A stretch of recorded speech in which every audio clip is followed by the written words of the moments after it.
Test. Mainly, it kind of is because when she doesn't do something, and a little.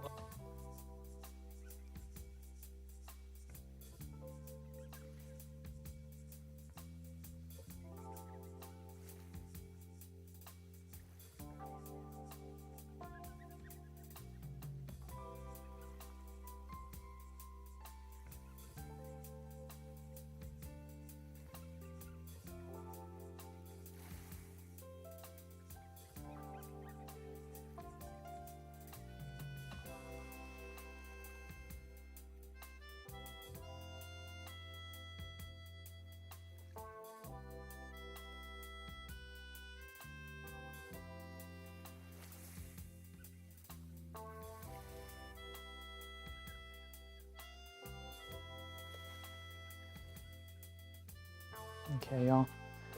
I'll be starting this up in just a moment. A little bit of a late start today, but slept in a little bit. Let's see here.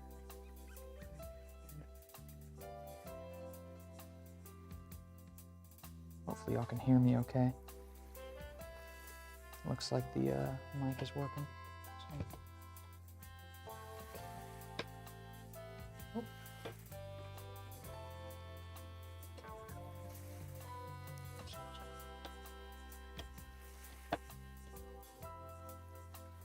Make sure this keyboard's working. Hey, I got my hotkeys working today, folks. How you doing? Welcome to the joy of pancakes. My name is Dan. I am the co-founding member of Pancakes, world's first professional pancake artist company, based in St. Louis, Missouri in the United States.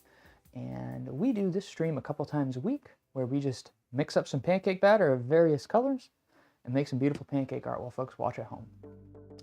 So if you are interested in giving us some suggestions for pieces we can make, we'd love to take prompts in the chat. I like to cobble ideas together.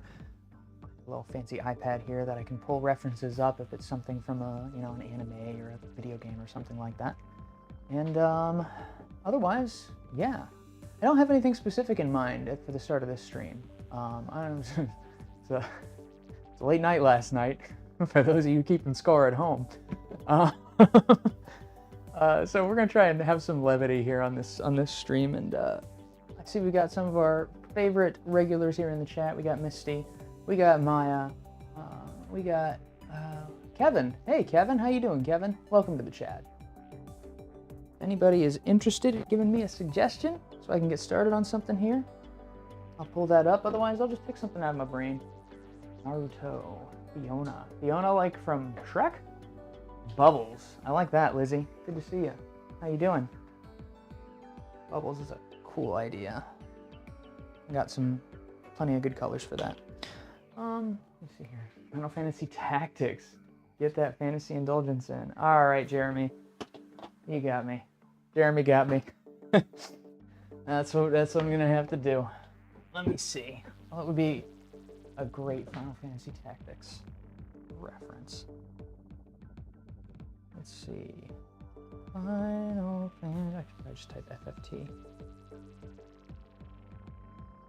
Tactics. Let's say Final Fantasy Tactics art. Let's see. Images. Powerpuff Girls is a good suggestion as well. Chloe. Arthur Morgan from Red Dead Redemption 2. That's a pretty good one.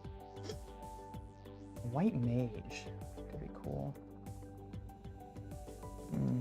Ramzabulv. Oh, Ramzabulv. I love this guy's art.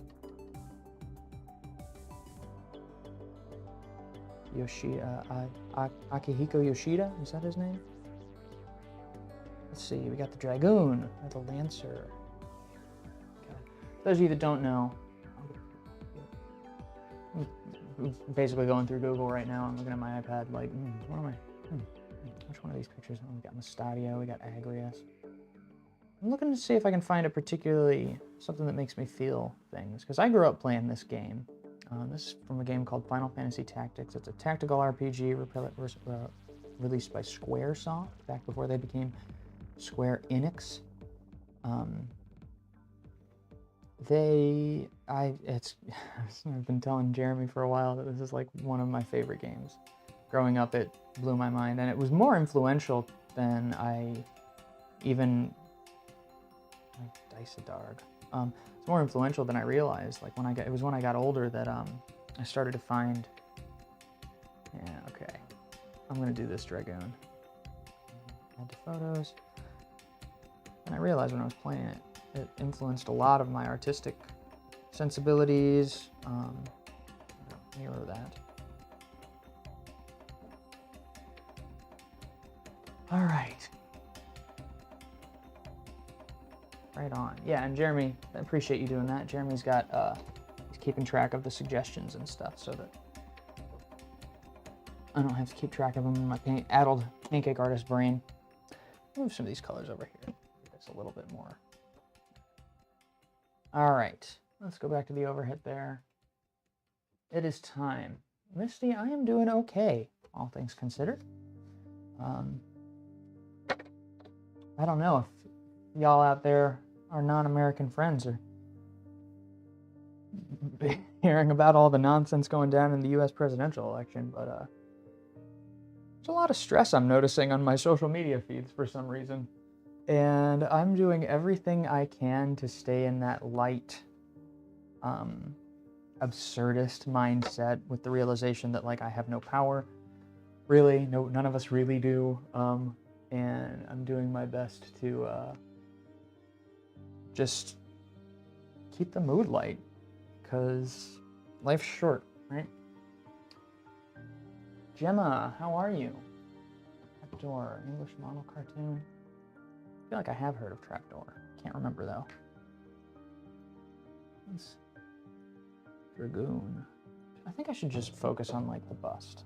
Just the... Yeah, I think it'll be better if I kind of just do the portrait.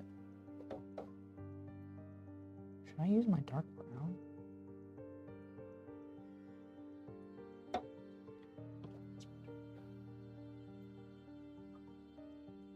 Hey, Becca.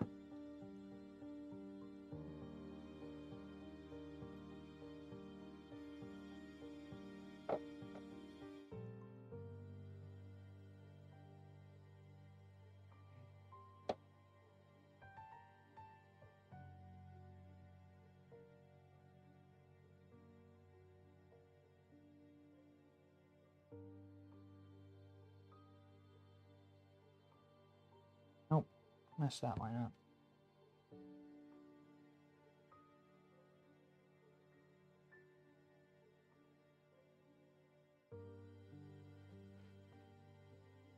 Okay.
Getting the proportions wrong on this.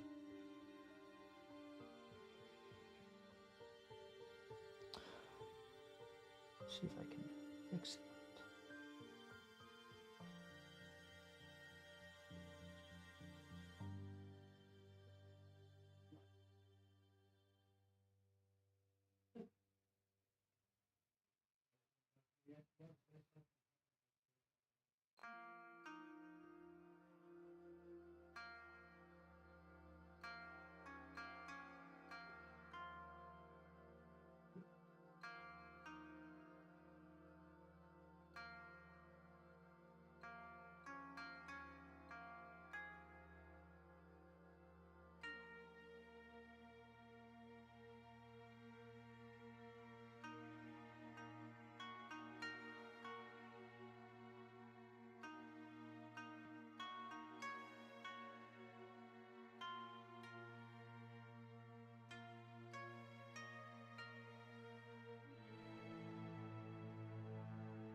I played Final Fantasy Tactics. I think the reason I picked this Dragoon was because I don't know why, but I developed like an emotional attachment to one of the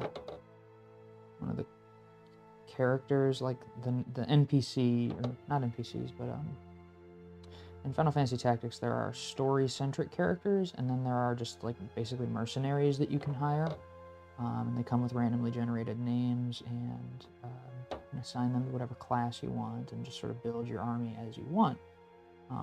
And I had a randomly generated character who was like the only one from my first set. Like you start with some randomly generated characters at the beginning of the game. And he was the only one that survived later into the game. And he became like one of the most powerful characters in my little army. And his name was Scott. It was randomly generated. And he was a very powerful Dragoon. And for whatever reason, I remember just thinking that, man, Scott's cool as heck. Scott's cool as heck. Because I was playing this little fantasy tactical RPG and just growing attached to the characters that were beating goblins for me and stuff. So, a little background knowledge there for your Dan. How are the rest of the Dan Cakes crew? We're doing okay. We're, I mean, we've been going through a lot of, like, stress this year because of, you know, various problems with the events industry and the pandemic, and it's been a bit of a struggle, honestly. But we're finding money here and there. We're managing to sell some art pieces and do professional live streams for clients. Things that we've never really been able to do before, we've been able to do, and like I still have hope. But yeah, I guess all things that are going on in the world right now, it's like, I think it tends to, you can feel the stress a bit more acutely if you tap into it for a moment. And I don't think it's unhealthy to tap into it for a moment and just check on yourself, but focusing on what we have going for us and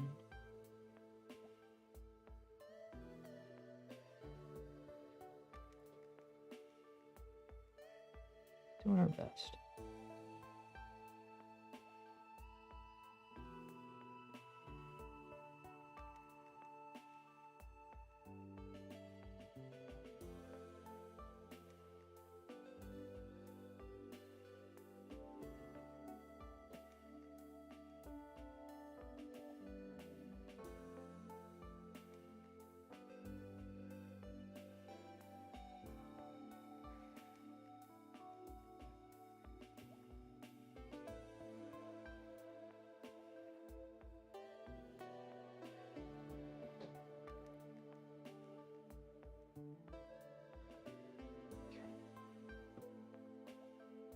I hope so, Jim. Yeah.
You never played a single Final Fantasy? Wow. Well, I recommend them.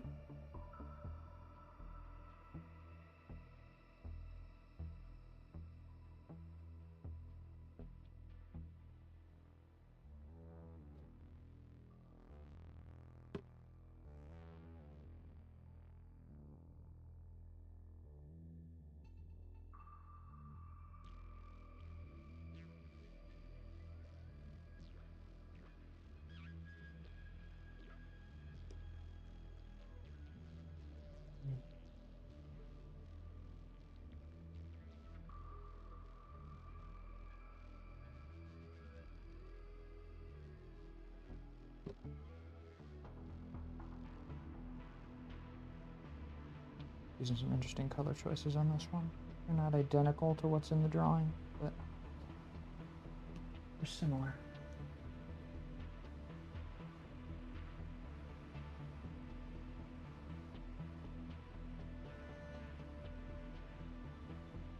Lizzie, you're visiting St. Louis? That's exciting. I'm glad you're coming. I really love the city. There's a lot of beautiful things out there. There's botanical gardens. There's the St. Louis, what's the word I'm trying? Forest Park. There it is. St. Louis Forest Park. It's just known as Forest Park. Science Center, all that stuff. I'm not sure how easy it is to see things right now with the world. But yeah, truly, we'll be excited to have you. And is this clogged? This bottle tip is clogged. What am I supposed to do? What am I supposed to do? Y'all feeling low today? Here's some of my happy memories. I got happy memories right now, honestly, y'all. It's interesting. It's interesting the back and forth of the world and what it's like to be a person in it. I've been talking a lot about been talking a lot with my cousin. She is too young to have any meaningful freedom and lives pretty far away from me and has a couple of friends but feels kind of isolated from her family. And I mean, I relate to her very hard on certain things because she's going through school and doesn't like it, thinks it's stupid. I totally vibe with that because when I went through school, at least the schools I went through, like the way it's done here and the way we grade and judge kids, and I definitely vibe with her on this weird sense of like I'm taking part in something that makes no sense and I have no power not to. And what I've been trying really hard to impart is sort of the idea that I guess we as humans are very capable of finding meaning if we want to. We're very capable of, even in the darkest of places, if we feel alone, if we feel unheard, if we feel like nobody understands us, there's a kind of, I guess, faith that you can cultivate that makes it so that you can face the darkest circumstances with a little bit more clarity.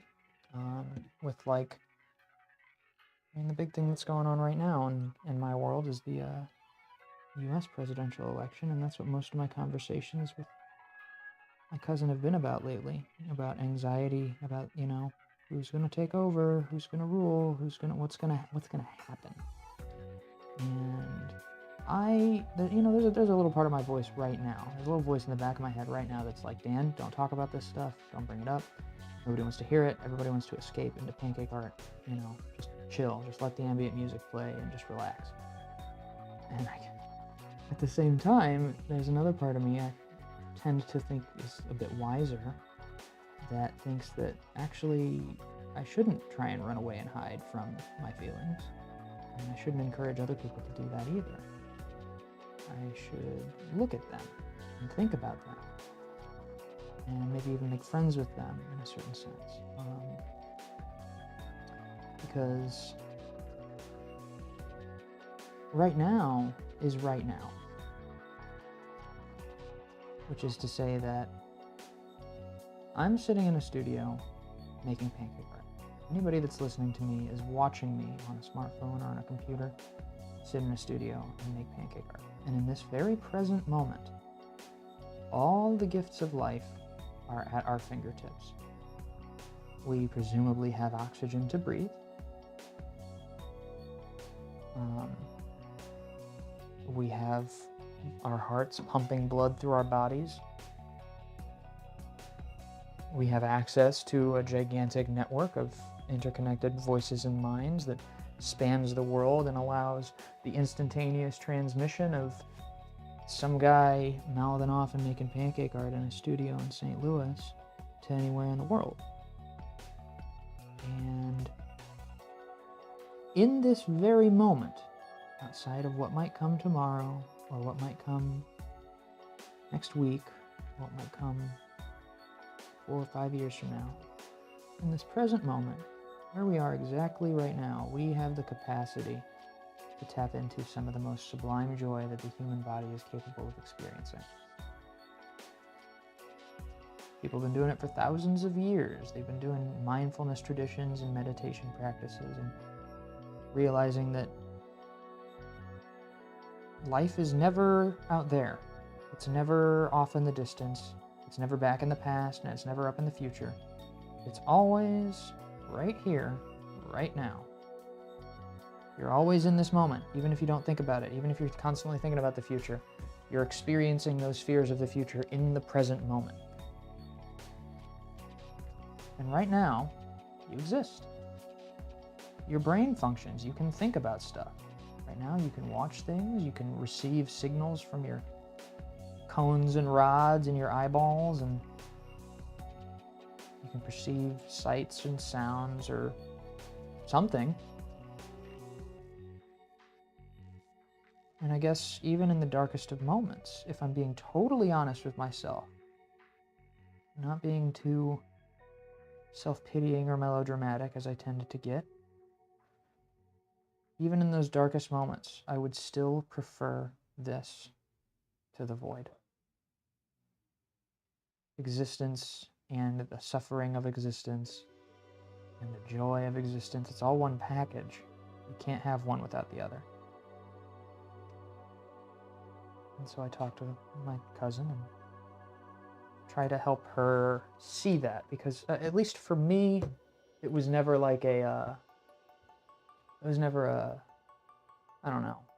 It's not like I read a passage in a book somewhere and it made it all make sense. You know, you can't just say a series of words to somebody. You can calm somebody down for a while, but you can't just say a series of words to somebody and make them get it. It has to come over time. And it comes like every single kind word somebody says to you, every single thoughtful statement or insightful remark, it plants a seed. And then eventually all those little seeds sprout into like a brain tree of a deeper awareness and a deeper appreciation for the moment you're in. You know, an ability to experience your fear and your dread and your joy and your love, all of it more viscerally, because you're not lost in the world of trying to avoid the feeling in the future, or trying to get more of the feeling in the future, or trying to forget it in your past, or cling to what's in your past and all that stuff. And like, it's all just it's all here. It's all right here. Got some comments that I've been off in my own little world. Kevin has played the Witcher series. It's a brilliant series. I think I'll be near a giant park. You're probably going to be near either Tower Grove or Forest Park, Lizzie. Both of them are gorgeous. I recommend checking them both out. St. Louis Zoo wasn't too busy in August. This is Luffy Ruby. Appreciate that. Luffy X Ruby. OSTL. Naruto, Fiona, Powerpuff Girls, Arthur Morgan from RDR2, Bubbles, Legos, Deku from My Hero Academia, and Koopa Troopa. Thank you, Jeremy, for keeping track of that. As Dumbledore said, happiness can be found even in the darkest of times when one only remembers to turn on the light. It's a very good quote. It's a very good quote. I made you lose some brain cells, Kevin. I'm sorry, dog. Gibson, I appreciate you saying that. Misty, what if the land where you're planting the seed is not fertile anymore? Well, it needs water then, right? Actually, that's actually a really, really good. This is why I love that all the great scholars and sages and teachers, they always use analogies, right? Because it's easy to talk about wisdom through analogies. It's not easy to talk about wisdom with precise language as easy as it is eluding language, poetry. But yeah, what if the land where you're planting the seed isn't fertile anymore? Well, I mean, that's an interesting question, right? Like, I think there are, at the end of the day, all of us, we have a certain amount of clay. And when I say clay, I guess I mean like personal experiences. Like we have a certain amount of context, a certain amount of like, I have these genetics, I have these health problems, I have these mental health issues, I have this material circumstance, I have this house and this car, or this job, or this lack of a job, or this family. Like these, I have my physiology, I have my material circumstances, and then I have my mind. And so you can do amazing things with your mind, but you still are going to be bound by your material circumstances, whatever they happen to be. Like if you are suffering from an extremely painful illness, like COVID, right? Like if you're struggling for air, it's going to be a lot harder to be grateful for the experience of reality. And I'm going to go ahead and flip this pancake over. Sorry, getting a little into my own head here. 3, 2, 1. Coloring is interesting. Interesting coloring choice. There's a dragon from Final Fantasy Tactics.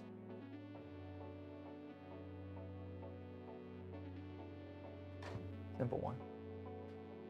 I'll move on to another pancake here in just a moment. Thank you, Jeremy. Appreciate that. Schmoop. Oh. Okay. But, yeah. As far as the question of, well, let me take a look. We got Powerpuff Girls, Arthur Morgan, RDR2, Bubbles, Legos. Gibson. We usually preserve the pancakes, actually. I don't know if you can see on the wall behind me. Here, let me cut to the wide for a second. These pancakes, these are all preserved. We sell them on our website, and we also do commissions, private pancake art, and all that kind of stuff. This one, we got some Among Us ones up here. I'm not sure what this is going for, but it's very small. It's very small. Small little pancake. We saved this pancake for our streams. How cute and tiny that is. But yes, we do sometimes eat them. And we don't preserve. Okay.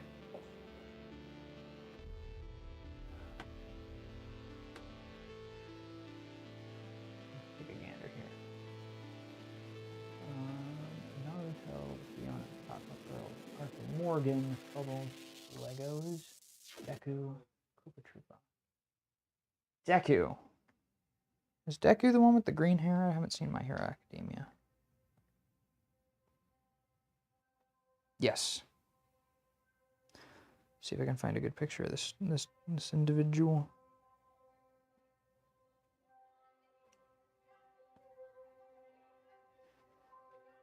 Trying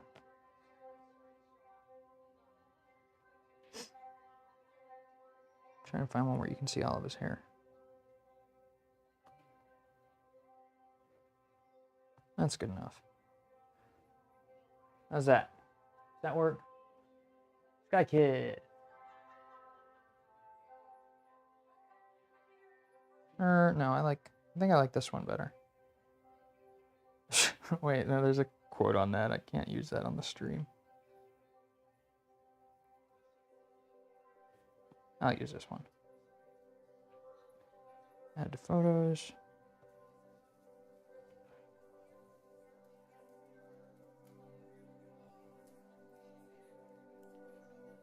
Done. Okay. Boop, boop.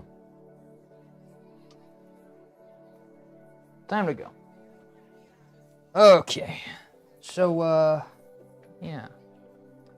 Misty had asked, what if the land where you're planting the seeds not fertile anymore? Just to suggest that you can put all the positive affirmational messages into somebody's mind that you want, but what if their mind just isn't taken? Well, and that's actually a really great question, because I think going along with the metaphor, it makes perfect sense that if the land's not fertile, the seed won't sprout. But the thing is the seed's still there. And I actually think it's extending the metaphor. I remember I saw a photo a couple of years ago of, gosh, where was it? It was somewhere in the Middle East. It was, it might have been in Afghanistan. But basically, there's this patch of just dead, dry desert that's been there for, it's been basically deserted for a long time. And something about, there was an unseasonal rainstorm, like a weird rainstorm because of climate change, like a bunch of water that doesn't normally go in that area, went in that area, and that summer, the desert was transformed into this enormously colorful, just expanse of wildflowers. Because the thing is the seeds are still there, right? And so if you're saying the right things, if you're telling the truth to somebody, and they can't hear it because of their circumstance, because they're literally a desert right now, it still makes sense to say those nice things, because they may not always be a desert. Something might happen, an unseasonal rainstorm, something might change in their life, somebody might die, somebody might have an existential collapse, and suddenly all the things you said make sense. And then that field of flowers just kind of blooms. The seed's still there. And that's something else I take a lot of, I guess it comforts me to know that it is possible to like rehabilitate land. It's possible to get the toxins out of an area and put the nutrients back in the soil. And it's possible to fix things. Right? Like, no matter how awful the world gets, it's still just, it's matter. It's stuff. It's things. Atoms. Things that can be manipulated with intention. And, I mean, obviously, you know, I think humans have a really bad track record of overestimating how much intention how much control their intentions actually hold over the material world, but it doesn't change the fact that intentions do change the material world. And as we've developed as a civilization, as we've learned, you know, things about the forces of nature and, you know, conducting materials and networking and all these different things that, you know, we figured out over time, our ability to put our intentions into the world has increased. You know, I think about it in terms of magic, honestly. I think a lot of people think about the world in terms like magic's dead, it's all technology. But I think there's another famous quote, I can't remember who said it, but he basically said that a sufficiently technologically advanced world, technology is indistinguishable from what we think of as magic. Because, you know, like, how many people do you know who understand the inner workings of an iPhone? And I think magic as a word is basically used to describe things that people don't understand, like powerful things that people can harness without completely understanding how they work. That's kind of what magic is. And in that definition, like, magic's everywhere. I'm looking at a backlit screen, pulling an image from a gigantic cloud of images and able to reference an anime I've never seen before, so I can draw it on a live stream that's being broadcast around the world. And like, if you dropped me on a desert island, I couldn't figure out how to make any of this stuff. And if I happened to have this stuff, and all the people that knew how it was made just died. And I survived and had kids and had people come after me, then you know what they would call it? They call it magic. I think that's the allure of the Atlantis myth, right? Just the idea that that has happened before, and we did lose. We entered the digital dark ages. Nothing was recorded on stone, and it just like all collapses, and we go and reflect on it, and it's like, yeah, we don't know, but apparently they all thought that the people that came before them could like manifest their will with with limited care. And it's like, you guys ever seen a 3D printer and thought about the fact that like if that existed and people survived, but that didn't survive, and the knowledge of how to make that didn't survive, that's exactly how they'd talk about it. They'd be like, don't know how this worked, but it could do crazy stuff. I got a little bit on a tangent there, I think, but I think my point was essentially that, like, oh gosh, what was my point? Jeez. We're capable of a lot more than we used to be capable of, and I try my best not to take that for granted, because so much of what we fear about the future comes from certain assumptions about how the future will go. And we've never been less equipped to predict the future than we are right now. Never before have we had less of an idea of what's going to happen. I like to think about, like, Facebook is a great example. Facebook as a concept, social media as a concept, and the way Facebook capitalized on it and sort of drew it out into what it is today. 15 years ago? Let's see, I would have been 15 years old, so maybe 20, about 2 decades ago. Facebook as a concept would be unimaginable. I mean, maybe imaginable, but certainly not in the way that it manifested, the way it was adopted, and the way that it transformed our society, the way that we relate to one another, the way that we connect to one another. Like, none of these things are predictable until they're here, because one of the things I think people struggle to realize is that, like, your predictive capabilities are predicated on what you have seen already, on the things you have already seen and already thought of, and even brilliant artists who come up with new ideas, they aren't ever really coming up with completely original, complex things unless they're building on knowledge that came before them. There's nothing new under the sun. And so, like, I think that's actually, realizing that is one of the things that gave me the most, by far, the most comfort in the years since the 2016 United States presidential election, and it's part of the reason I feel so at peace right now, I think. Because I realized that, like, all my fears are based on these assumptions about a world that isn't here, and one in which I've never been able to meaningfully predict the gigantic social changes so far, so why would I start being good at it now? Why would I start being good at being able to predict what the world's going to look like 2 years from now, 5 years from now? Like, did I predict a pandemic? No. Did I predict that I would be doing live streams to try and have a business survive a pandemic? No. Did I predict pancake art? Certainly not. And yet it's dominating my life. And it's not, I guess,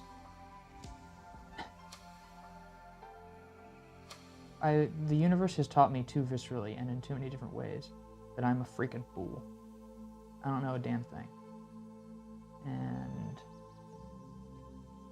every time I try to know something too hard, it makes me look like a fool. It humiliates me.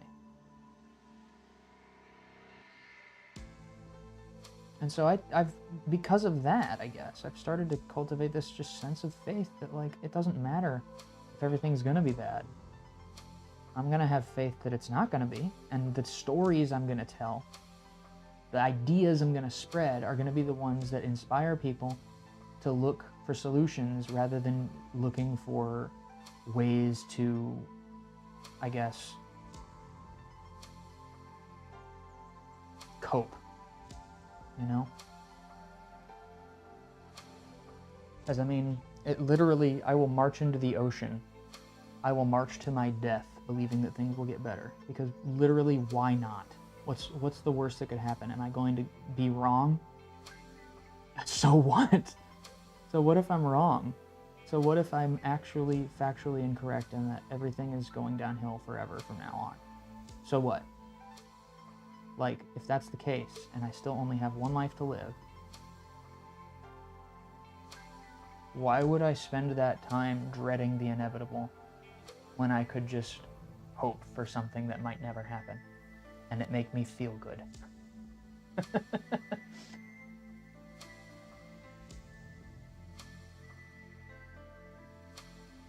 I always like to laugh. I mean, even I definitely wasn't in this headspace 4 years ago. But when I woke up today and looked at my phone and checked the news and saw, you know, essentially what a lot of people were fearing, that the U.S. presidential election would be close, and that people would call it into question and all these things, and it's like, the first thing I did was I laughed. I laughed because I thought, that figures. Why would anything nice ever happen? And I come back to this state of mind where it's like, well, I currently have food. I currently have a job to do that gives me a lot of purpose. I currently have people that I can connect to and people that I can be there for, which is a privilege that I don't know how many people have gotten to experience, the sublime satisfaction of being able to meaningfully hold space for somebody. But it makes you feel like there's a point. It makes you feel like all the suffering and pain and hardship that you've gone through that has taught you the lessons you know is worth it, because now you're able to help somebody else go through the same thing. And yeah, it's just like, I kind of feel like I'm living life in a Cadillac, just cruising along, even when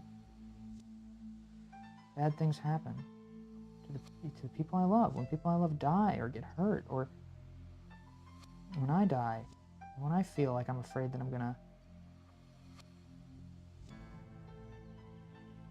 get the COVID and have permanent lung function destroyed. I still find a way to feel like it's a journey, like it's a ride. I'm on it, and this is just another one of the passing exhibitions.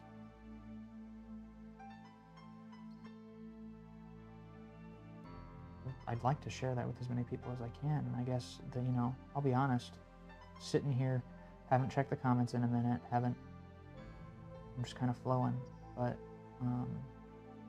it's one of the thoughts that has crossed my mind with this stream, is that, like, oh, I should filter everything I think and feel so that it can stay a pancake art stream. And like, no, I just want to help people chill in more ways than just putting on relaxing music. Like, I want people to feel the sense of comfort and bliss that I feel from just existing.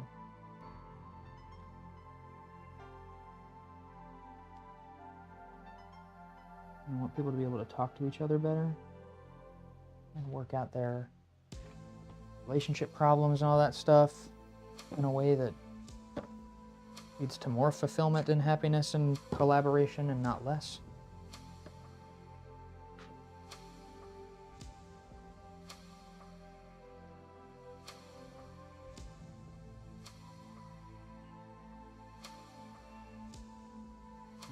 Let's see, oceans become deserts.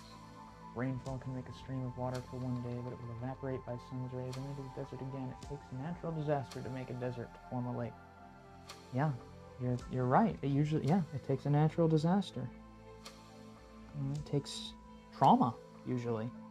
Something shattering. Something that isn't the norm comes along and often is violent in one way or another.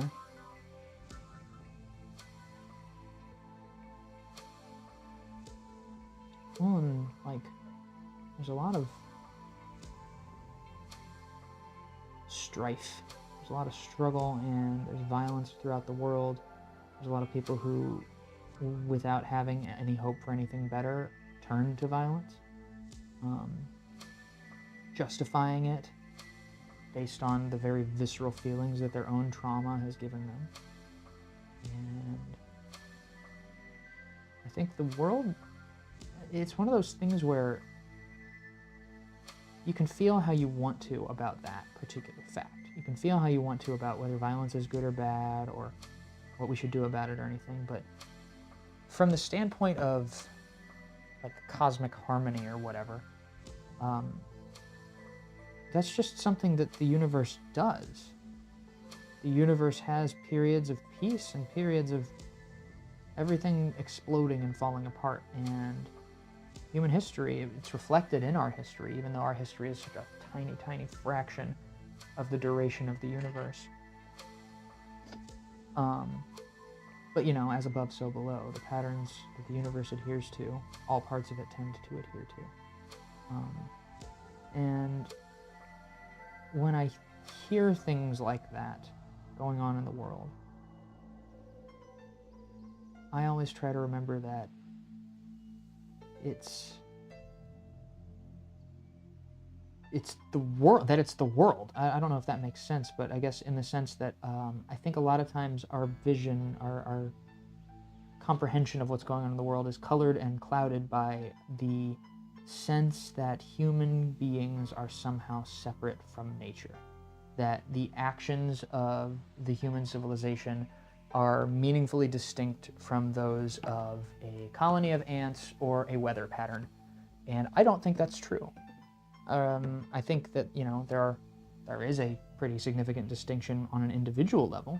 I think individual humans are capable of a certain degree of self-articulation, but groups of humans are very much a force of nature.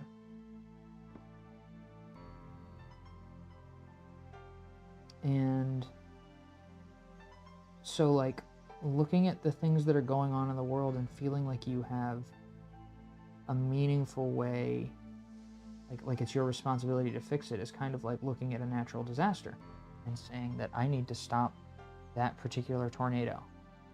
And it's like, you know, maybe you want to because you want to help people, and but like, it's a tornado. What are you going to do about that? You know, you're gonna get a rope, gonna lasso that bad boy. You gonna wrangle that tornado? Shoot.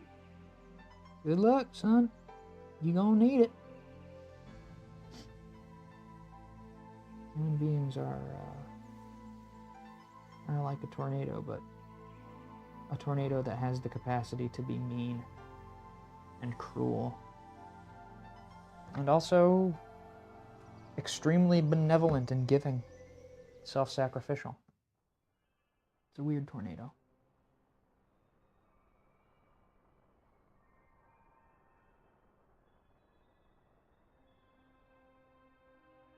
Green hair time. Y'all ready for the green hair on Deku here?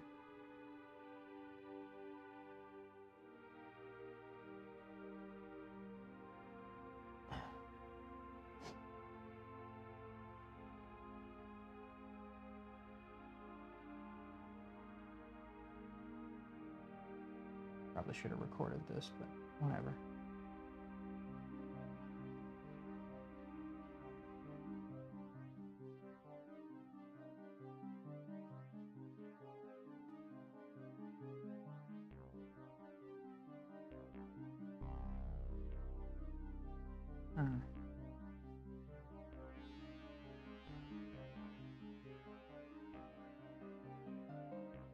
Okay. Outline.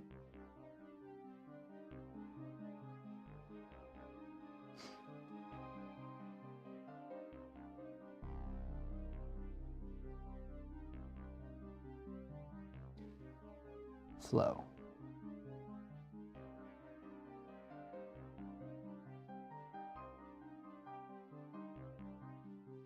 I'm writing a lot of raps lately. I used to write rap a lot when I was like 19, 20 years old, living on my own for the first time, and I just started to make music with my buddy Jelani. aka Backbeat. Shout out to Backbeat. Follow him on all relevant social media platforms. He's a wonderful guy, a very talented producer and DJ. But Backbeat and I went to middle school and high school together. And when we got out of high school, neither one of us had college plans, and a lot of our other friends did and or moved out of town, and so we just kind of stuck together. And one of the things that I always was definitely had a bit of an obnoxious white dude ego. Like when I started to write rap, there was a part of me that was really into, like I grew up listening to Linkin Park.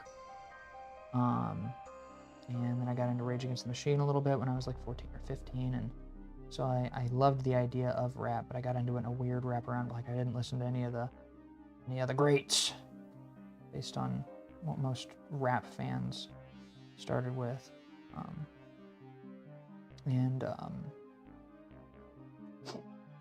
So I had this idea that I was gonna use my ability to write really well, to just pack my rhymes with so many cool pieces of poetry and all that stuff, and ego gets in the way. A lot of my old stuff that I used to write, I'm not a big fan of it because my focus was more on how smart I could sound and less on how the rhythm and flow sounded, and I think my art suffered as a result. But I always wrote a lot about I don't know if there's anything specifically political I wrote about, but it was more just like a general sense of wrongness with the structures, the way society is currently set up. A lot of that stuff channeled into some of my best work. And in the last couple of weeks, writing that stuff again, and I find that I've grown a lot as an artist and as a writer. And I might do another Pancakes mixtape or something. See if I can get the other guys in there to help me make music and stuff. If y'all don't know, there's a Pancakes mixtape out there. I swear a lot on it, so be careful.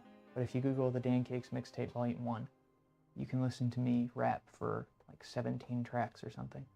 I worked with a bunch of local St. Louis artists, and I did a really bad job of promoting that when it came out. I've always done a bad job of promoting myself. But, yeah. Something to listen to. I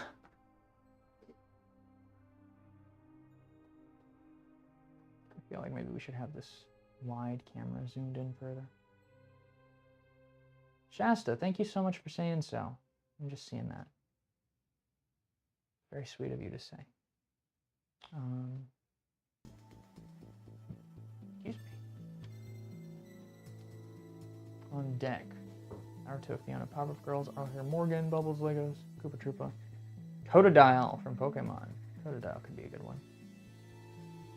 I guess that counts as keeping on the anime theme. Just making a bunch of anime. Pancakes is now owned by Crunchyroll. JK. Just kidding.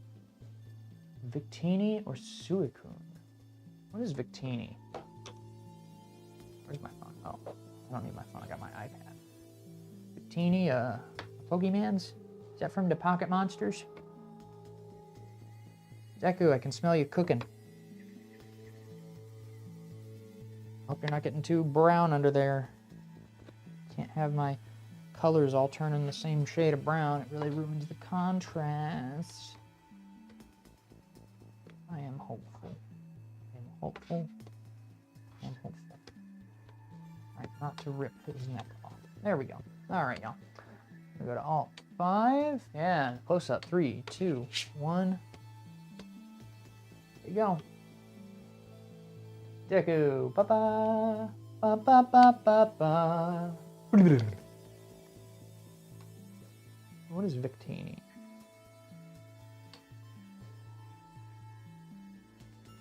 Oh, it's a cute little Pokemon. Cute little Pokemon. Or Suicune. I think Suicune might be more my speed. I like the...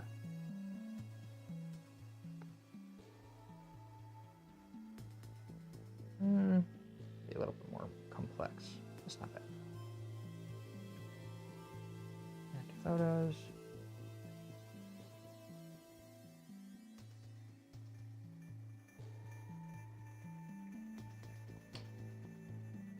Edit.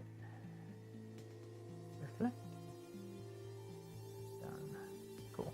Got us a Suicune image pulled up. Oh, Deco. I don't know if I'd call it optimism, Misty. I think it's, I guess, yeah, you could call it optimism. Optimism, for whatever reason, the word optimism, I have trouble not associating it with the toxic positivity movement. Well, I guess the movement isn't towards toxic positivity, but it's a side effect of the movement towards positivity at all ends. I think there's a lot of people that have it in their head that the right way to engage with the world is just to always hope for the best, always assume the best in everybody, always assume the best, always assume the best. And I think that where I'm coming from, at least, it doesn't feel genuine to call it optimism because I don't necessarily think that the future is going to be good. It's more that I come back to the word faith. There's a book I read. I didn't understand big chunks of it, but it's called Fear and Trembling by a philosopher named Soren Kierkegaard.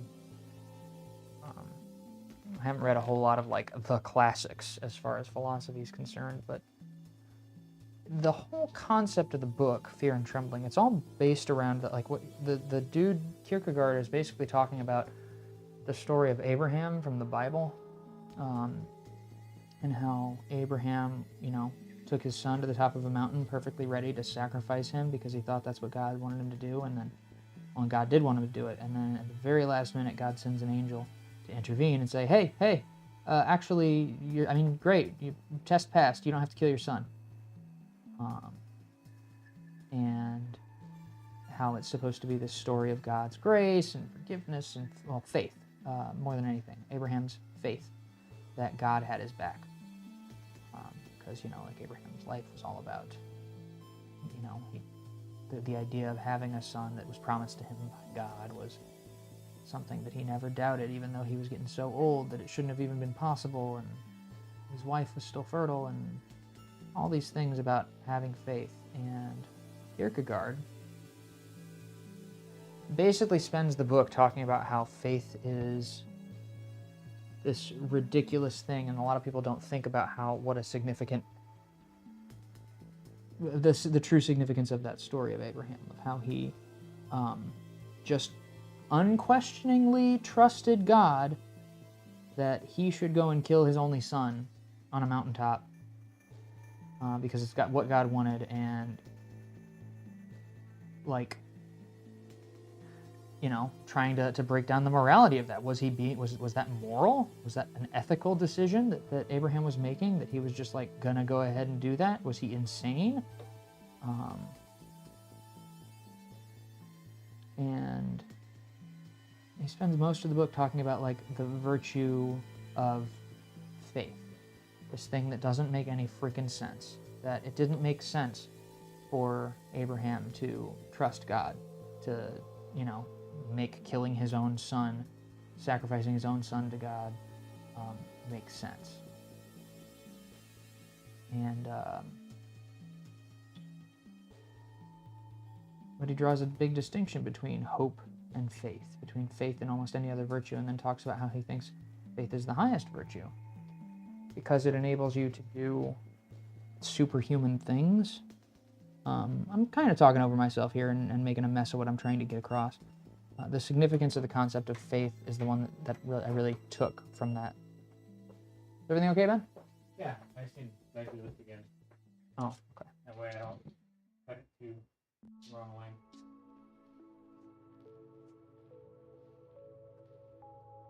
Right on. Ben's over there measuring stuff.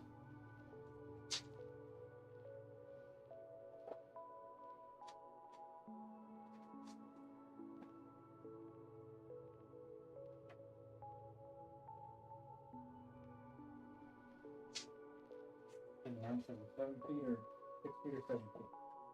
Alright. And he's off.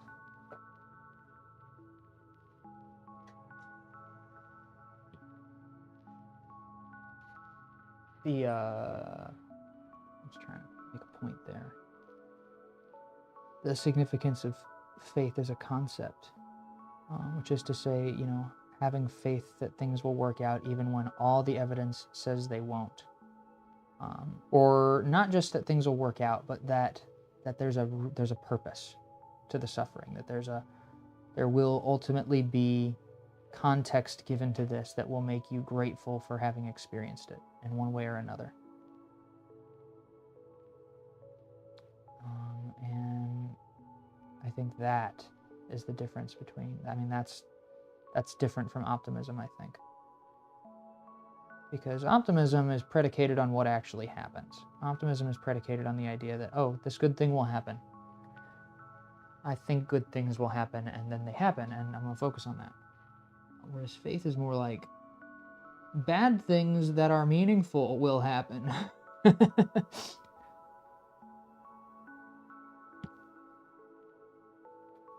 And if you manage to cultivate faith, just that sense of, there will be a sense of purpose and meaning regardless of what happens, you can actually withstand a lot.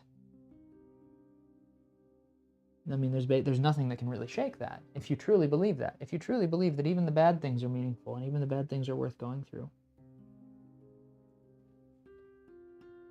I mean, you can be on your deathbed having a sense of spiritual well-being.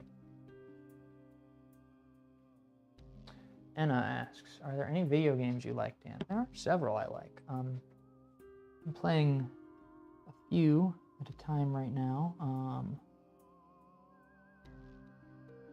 Got into Among Us for a bit because my cousin, I've been trying to stay close in touch with over the last few weeks, months, got me into Among Us, and we started to play that a lot together. We recently switched to playing Terraria, which is a world-exploring sandbox type game where you just kind of, it's like Minecraft but 2D with more of a focus on boss monsters and stuff like that.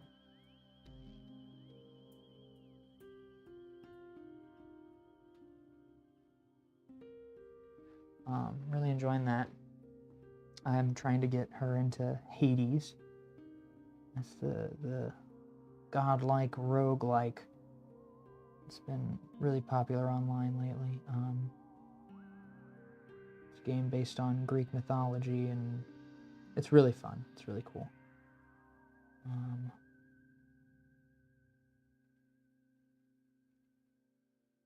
Did a couple Pancakes from Hades a couple streams ago.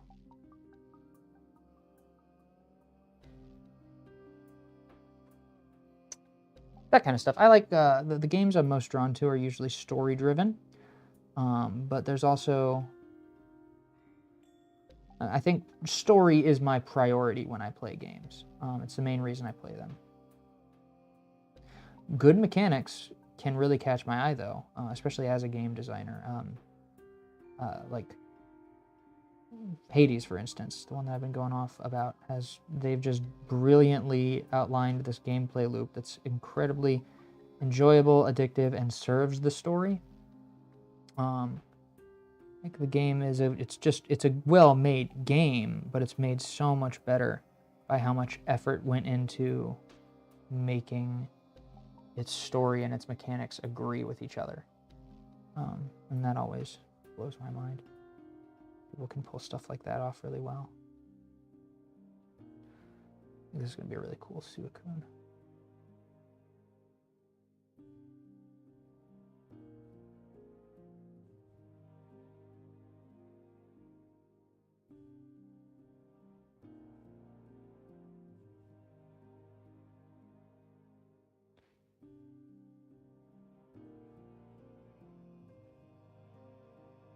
Is that it? Just about. Gotta get some of those diamonds. Very Among Us. Uncharted. Assassin's Creed. Yeah, those are classic ones. The sort of the cinematic platformers.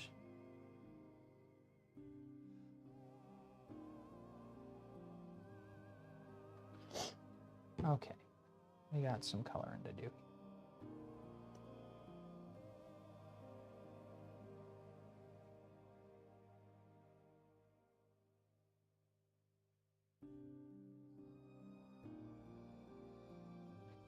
Almost some green in there, huh?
Oh, missed a spot.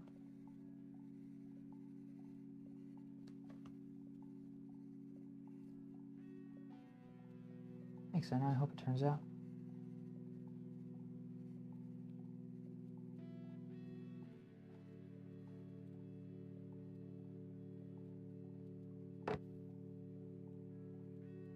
Oh, mesh pro.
I'm not sure if I used the right colors on this, but...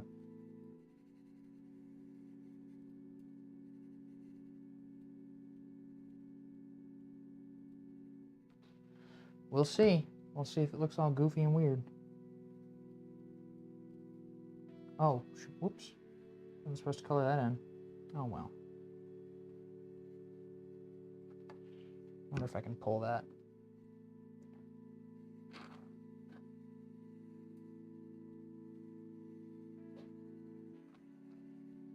Steaks are delicious, guys. Always remember.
Okay.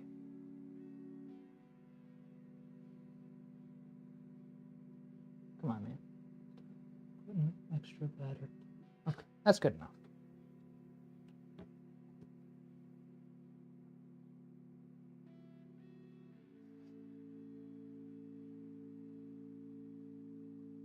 Nice complementary color.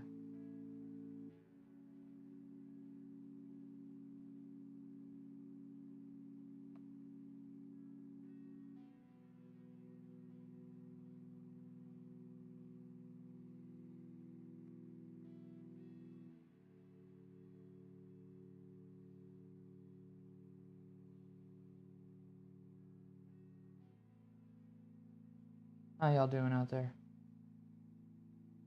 Enjoying the stream? It's like a shiny of a shiny, yeah.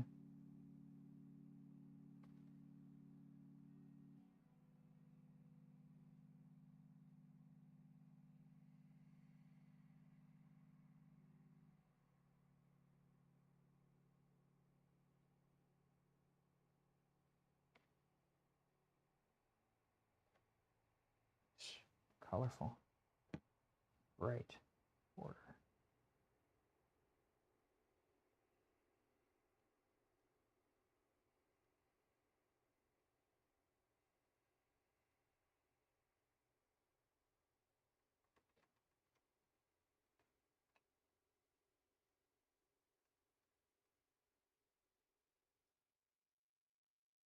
All right.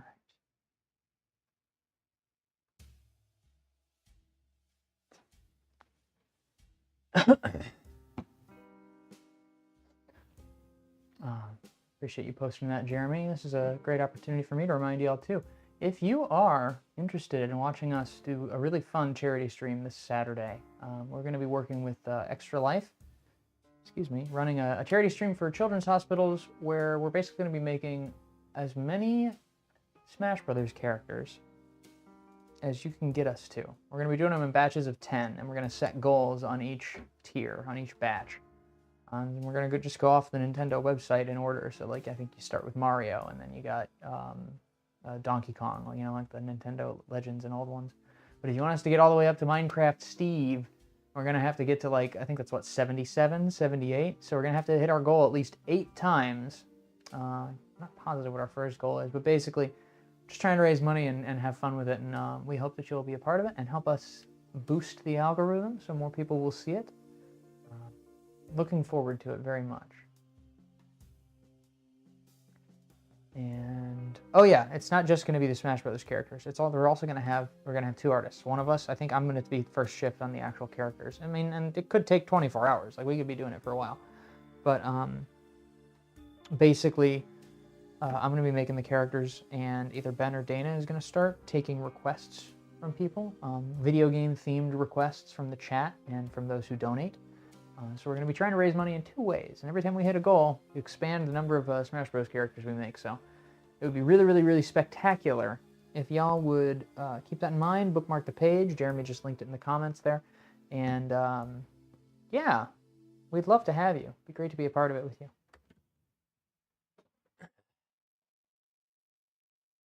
I think... Yeah, and we will be... Lucario is my favorite. Definitely be doing that.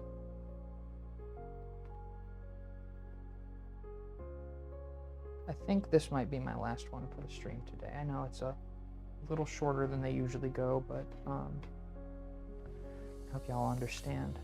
Got a couple other things I really need to get to. And they aren't going to get to themselves. All the anxiety and stress in the world isn't going to make me do the thing. You just got to do it. So yeah, Mewtwo is a Smash Bros. Character, so Mewtwo will end up being made if the donations roll in. None of that money is going to us. It's all going to Extra Life, so it's for a good cause. Trying to put out some positivity in the world and have fun with it. So we'll go ahead and go to our zoomed camera. Ready for this one, y'all? Suicune. 3, 2.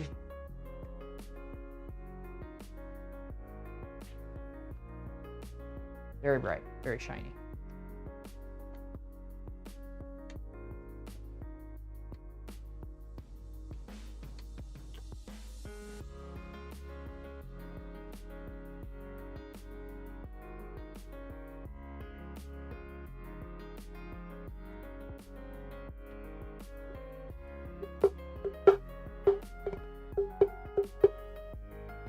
All right, y'all.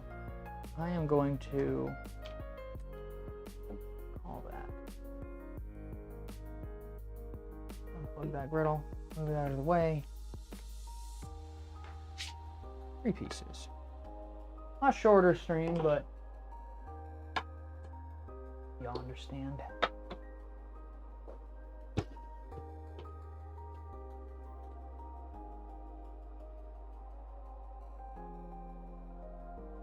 Okay. I love you too, Maya.